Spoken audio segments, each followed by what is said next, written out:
I should like to call the attention of this parish meeting to the fact that something should be done as a memorial to the fallen heroes of this and other parishes during the Great War. Now, many have been taken from us in this village, and now is a fitting time to do something in their memory. I propose that a village hall be built as a memorial. As rector of this parish, I am very keen on this matter, and I will do all in my power to see such a hall erected. It will help to gather the people together of all classes. In fact, money has already been collected for a church room, about £330, and I see no reason why this should not be handed over. I myself would be prepared to chair a subcommittee to be known as the Village Hall Committee. A meeting of the Village Hall Committee, April 22nd, 1919. The rector in the chair, myself, Mrs. Love, secretary, Dr. Hobbs as treasurer, also present Mr. Ailes, surveyor, builder and final pillar of common sense, Mrs. Lee, nurserywoman, Mr. Tompkins, gentleman, Mr. Ray, farmer, Mr. Scaramanga, gentleman of Broughton House. Oh, and Mrs. Hobbs. Now, the first matter we have to discuss is this offer of the YMCA hut. I can see that there would be some advantages. It's being offered free of charge. It already has an experienced management group. It has a central position. I consider this offer to be an insult to the dead. It's made of wood and tin. It leaks and it smells like pickled onions. Now, what's happened to the appeal for funds we decided at our first meeting? The hall should be built now. We need something to commemorate our fallen. Something more permanent and less flammable than Mrs. Hobbs' bunting. No offence. Yes, let's get on with the main hall. The hut won't do. why don't we accept the offer of the YMCA for the time being until we see how things are going, see when the money comes in?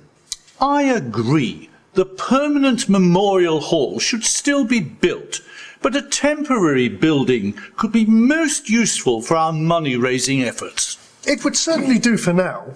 I mean, the only place for fellows to meet at present is the public house. And we don't want the churchyard bazaar committee and the WI staggering around about the place after their meetings. It's bad enough after the drama club. What I want to know is why no appeal has been started since we agreed at our first meeting. I have indeed approached several of the large landowners, but the answer from all of them was much the same. Money is scarce. I believe it took years to raise the money for the Wesleyan Chapel. It seems the trouble with wealthy landowners is that they wish to remain wealthy landowners. I propose a circular be sent to each home. Yes. The agreed total to be raised was £1,500. And this committee should have nothing to do with any smelly, leaky old hut. Yes, keep the hut out of it. What hut? Oh.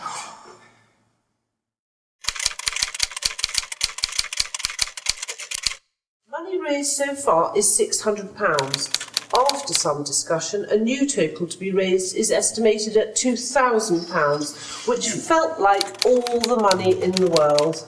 The committee wondered if it would be wise to start building before all the money was raised. No, look, it had been intended all along to have a memorial, and the people do not want to wait. I do feel that the hall is utterly unsuitable as a war memorial. Should we report to the parish meeting to that effect? Yes. I propose that the idea of a memorial be disassociated from the village hall. Oh dear, this does seem a muddle up. Yes, well, actually there was a collection on Easter Day for a memorial cross in the churchyard, which will be erected as soon as possible. Look here. This is all outside the brief of the committee. I would like to know the result of the appeal for the building. Will someone, naming no names but it rhymes with Bedith, said that they would not give anything until they knew exactly what was going to be done. We could at least get promises. No, hard cash. Promises aren't worth a thing. You ask my wife. Now, what about the question of a site? That's right, let's choose a site and buy the land now. But we haven't the means. And the collectors haven't collected. Ladies and gentlemen, let us wait for the plans.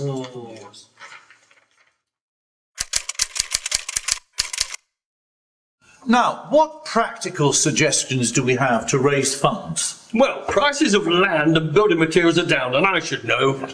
We don't want a palatial hall. We've got £800 in hand. The rest can easily be got if people are guaranteed to give. I will give, or collect, 1/10 of what is needed. If 9 others will do exactly the same, well, then in that case, it's a case of going to the parish meeting if the committee will not collect or give. And it's high time we had a draft plan with a costing. I don't know. The place is just done. Let's not forget we have to find a site. Yes, indeed, we must look into the problem of a site. I suggest we form a small subcommittee.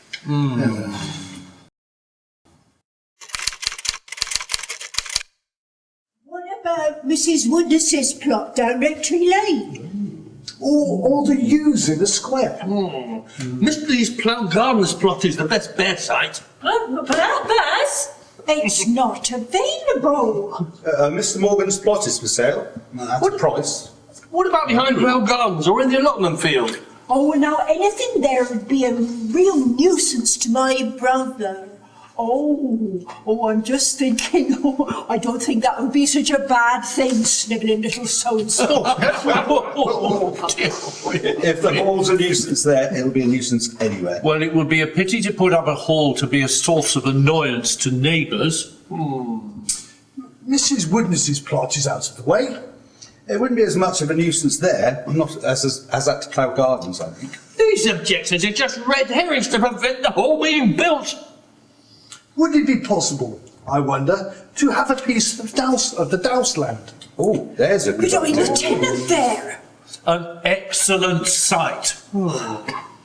I think the board might be disposed to sell if they were satisfied regarding terms. Then I propose we ask them. Provided there are no conditions on the sale.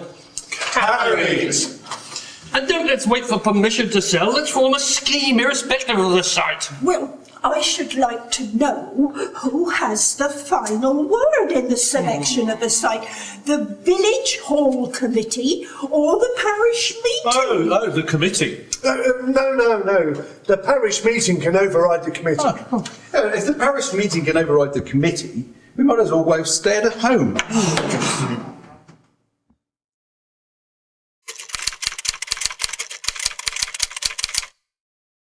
The trustees want too much for the Douse land.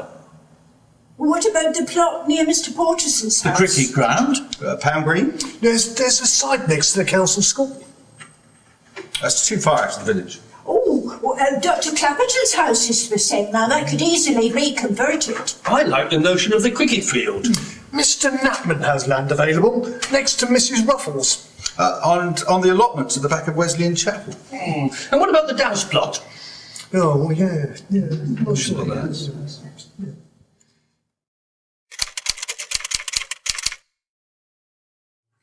Mrs. Lee has changed her mind.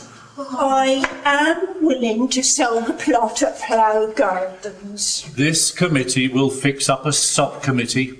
You mean a subcommittee? Yes, a subcommittee to measure out the ground. Let's walk up there now. There's no time like the present. No. We ought to have a parish meeting to tell them what we propose to do. We really can't bind ourselves to buy without the village behind us. We don't want any division within our community, do we? I object to all this waiting about. But we must follow correct procedure. Let the ground be measured. Then we can report to the main committee, who will then report to the parish meeting.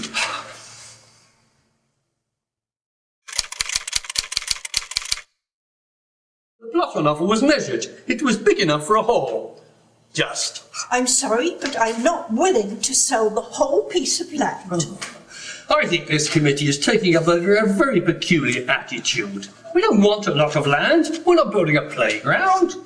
If the committee had told me what is behind their hats, give us their reasons for wanting the whole field, tell us man to man, put your cards on the table. Well, in order to build the hall, we must have sufficient space for a drive and a place to turn in. We need the whole frontage or none. Well, I'm not selling the whole frontage, and that's that. Then there's no use discussing the matter. I might want to build on the adjoining land. We must look for a site elsewhere. This is another bogey to shift us off. Let's try a 70-foot frontage. We can put a thundering good hall on 70 foot. Oh, I don't think so. What about the billiard room and the committee room? Plant the narrow end to the road, like the chapel. Don't forget the wall and the public footpath. It's not public. The public path could be moved.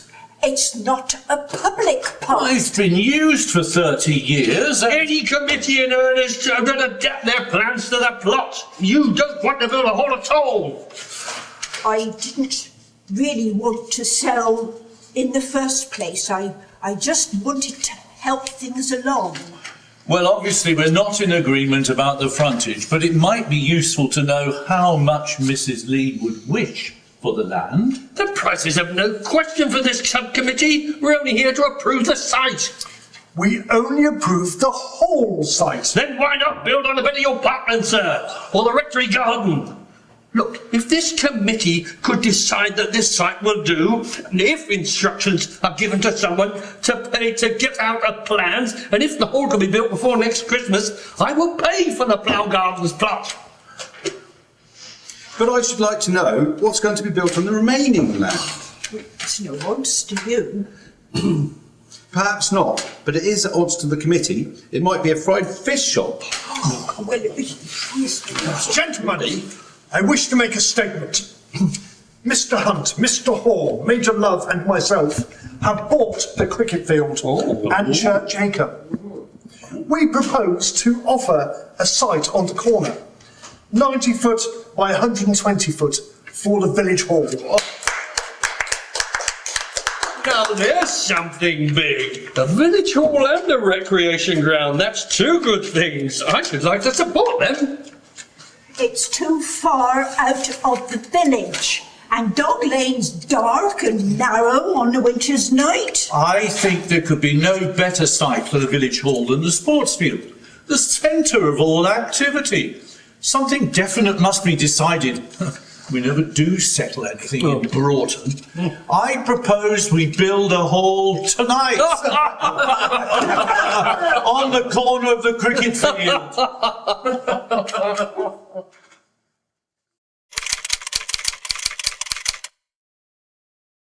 Now that the site has been decided, we have two main points to consider. What form the hall should take and how the money should be collected. I suggest we appoint a subcommittee to consider plans and costings. Then it will be possible. Oh, yes, Mrs. Hobbs. I really do feel the cricket field is much too far out of the village. I can't go trudging up there with my lumbago. It'll take several people to carry me back. Too late.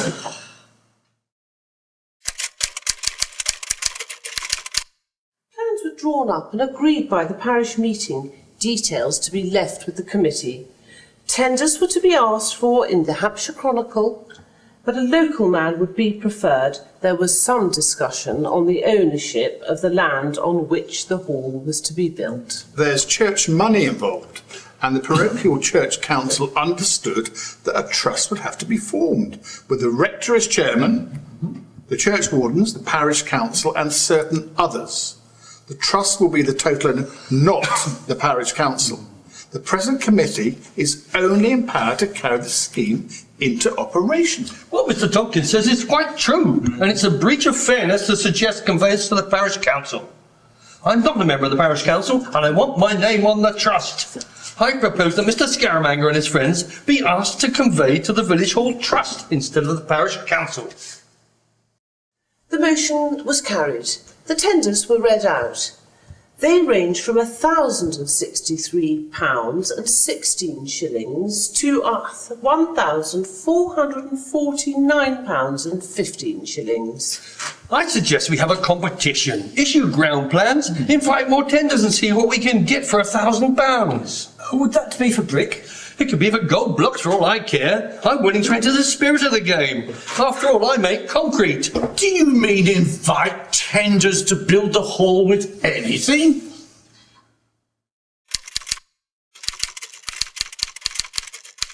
In the chair, Mr. Scaramanga, a large number of parishioners present. 3 tenders were put before the meeting: a brick building at £1,175, corrugated iron at £840, and a proposal of asbestos cement rough cast at £950. In his opening remarks, the chairman said, I consider the asbestos material hideous and inartistic, but I have no wish to influence this meeting. Anyway, the committee has decided we cannot build unless the money is found. I have been told that anyone with sense would wish to build with brick, and I agree with that. But anyone who would wish to build without money has no sense at all. Surely it will be possible to raise the money. I hear the ladies, bless them, got up a fine concert last week. I propose that the building should go ahead as soon as possible in brick, and this meeting takes steps to raise the money. Brick or nothing. Well, I'll give £50 to build in brick if another gentleman would do the same. Now, I should like to say a few words about funds. At the very beginning, the church raised £330. Only 5 other persons have subscribed since. The non-conformists have not subscribed a penny. Shame. It's not their fault. They've not been asked. Quite obviously, collectors must be appointed and money raised by fates and such like. The YMCA will get up a fete at Easter. Good, good. You see, I feel strongly that if we cannot have a brick building, then we shouldn't have a hall at all. I agree, there's a lot in favour of brick, but I feel that people here are under a misapprehension. The other proposed material isn't stucco, but cement asbestos. It's waterproof and impervious to heat and cold. It would look like rough cast brick and wouldn't be at all objectionable. Quite durable and pleasing to the eye. We've got over £800 at hand and could safely start work straight away. If you're trying to raise hundreds of pounds more, I'm dead against building before the money is in hand. And that would mean a long delay, I'm afraid. Oh, yes, Mrs. Holt. Someone suggested a fete in April.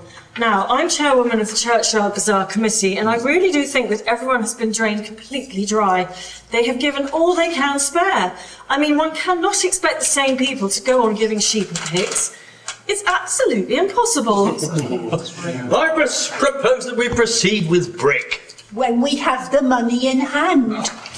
Do we have a seconder? Ah, yes, Mr. Ray. All those in favour? Carried. Good.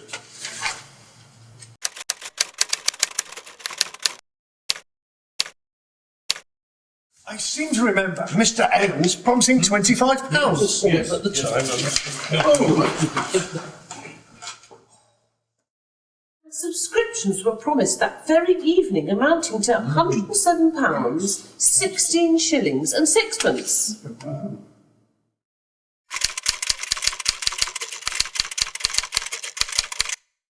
I have called this meeting of the Village Hall Committee to discuss the purchase of the Douse land as the site of the hall. The Douse land?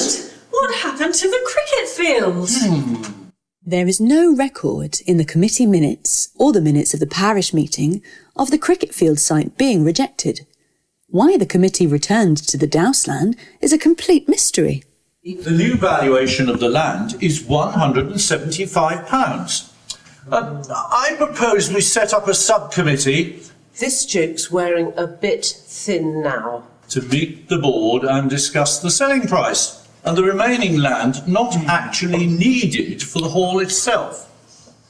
now that the purchase of the land is so close. It's only taken us 3.5 years. Yes. We must not forget that a trust has to be formed. The parish council cannot purchase this land. It has to be this committee, with named members then acting as donors to the parish council, which will then hold and build on the land in accordance with the trust we have yet to set up. For goodness sake, let's have this job hurried up. Damn it, you can have my £25 if that'll make you get on with it. 25. Get on with it.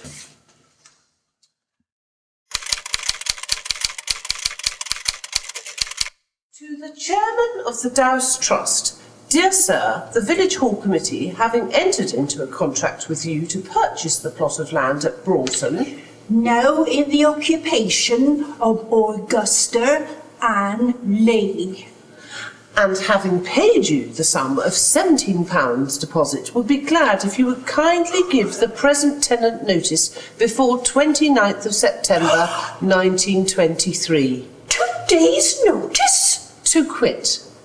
The Village Hall Committee hereby undertake to indemnify you against any loss which may arise as a result of you giving such notice.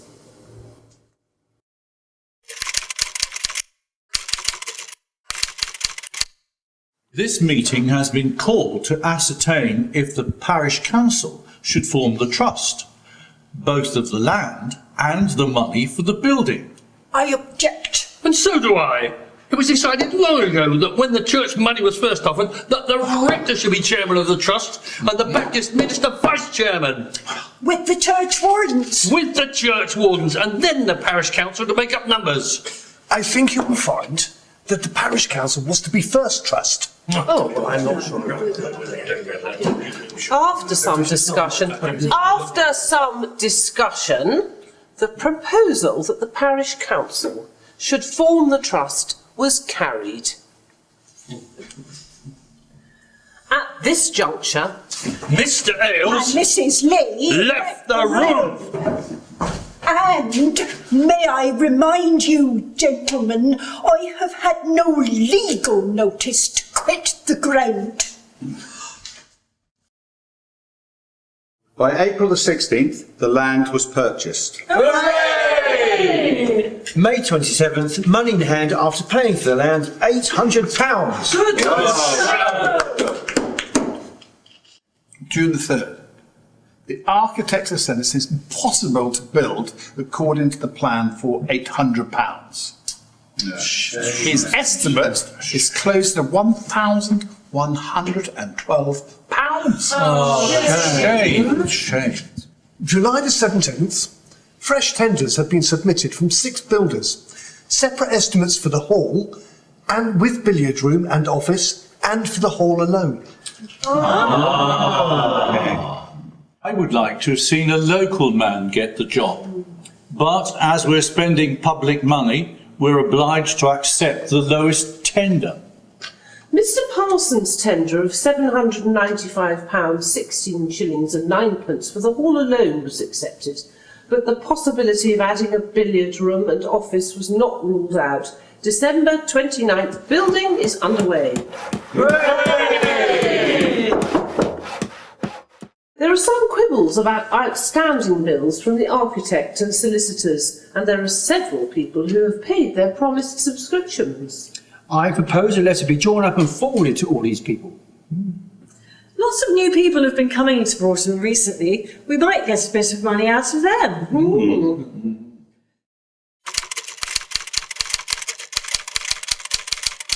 The following resolutions have been passed. That the secretary be instructed to apply for a licence permitting theatrical performances in the hall.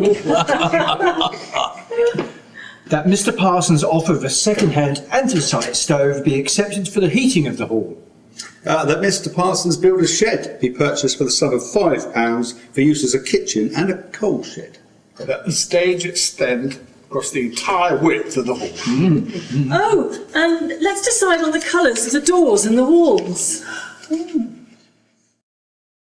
By the parish meeting of March the 25th, the building was finished.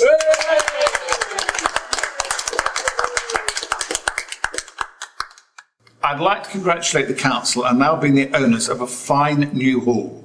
The builder's final account is £780, 9 shillings and 9 pence, £15 less than the original contract. We'd like to thank the builder for saving money and his good work. Now we have a substantial building, worthy of the village, but its existence entails further considerations and responsibilities, such as maintenance, management, the addition of a billiard room, kitchen and lavatories. Really, these things are necessities, and if they are wanted, then those that want them must be prepared to find the money. Quite clearly, the hall cannot support itself, and it will be for some committee of management to find a solution to these problems. In the meantime, I'm prepared to match any further money raised over £50. And the WI proposes to vote the fund a sum of money and will provide all curtains needed in the hall. On September the 9th, despite the fact that Broughton Band had insisted on having one only 2 days before, there was a grand fete on the cricket ground in aid of the proposed billiard room and the kitchen, etc. There was bowling for the pig, roundabouts, second-hand stall, tennis tournament, Broughton Band, only after 7 p.m, a baby show, teas, produce stall and a treasure hunt for a guinea, kindly donated by the rector. And the grand total profit there was £87, 14 shillings, 3.5 pence. Wow.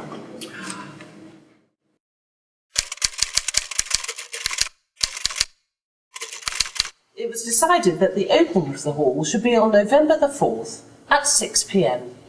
And I propose that Mr Tompkins be asked to open the hall and Major Dalgetty be present as a guest of honour. What form should the opening take, do you think? Oh, well, we must have a concert. Didn't the Dramatic Society offer its services some time ago, Mrs Lover? Oh, jumped up, lovies. Oh, it's only a few weeks ahead. Do you think we can get people together in time? Oh, I think so. We'll tell them that there's going to be a bar. Good. That's settled then.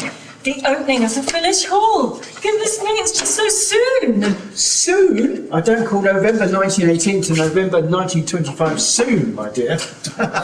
Somebody told me that the billiard table we've been given needs some repairs.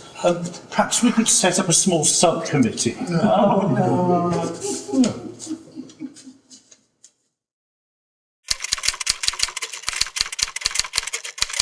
November the 4th, 1925 will be handed down in the history of Broughton as a most eventful day.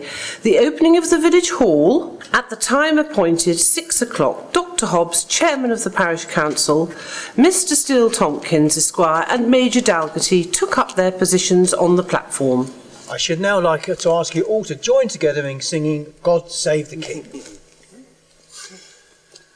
God save our gracious King, long live our noble King, God save the King. The chairman, in a most efficient way, explained to the meeting the genesis of the hall, its cost and the purpose for which it was built. The building is opened free of debt, but a further £75 is required for work on the outside and various other items. God save the King.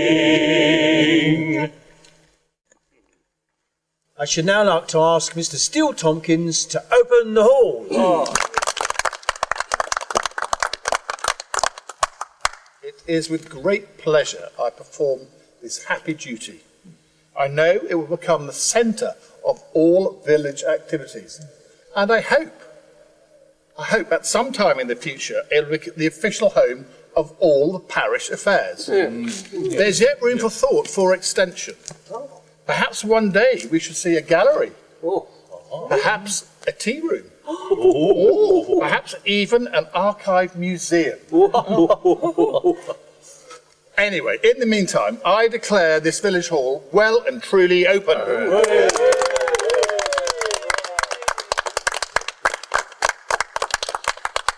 I'd like to ask Major Dalgetty to say a few words.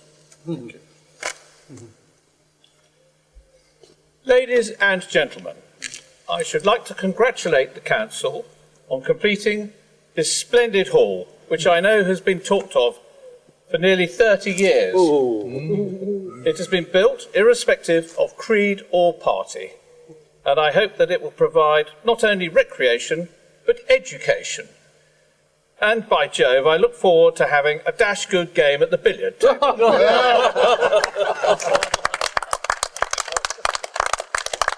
At this stage of the meeting, refreshments were passed round by Mrs. Hobbs and a host of lady helpers. After this, the Dramatic Club entertained the audience in a most pleasing manner with a play, and afterwards with songs for about 2 hours.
Remember you bowed by all the stars above you. Remember, now you remember, sweetheart, we found a lonely spot, and after I learned to care a lot, you promised that you forget me not, but you forgot to remember.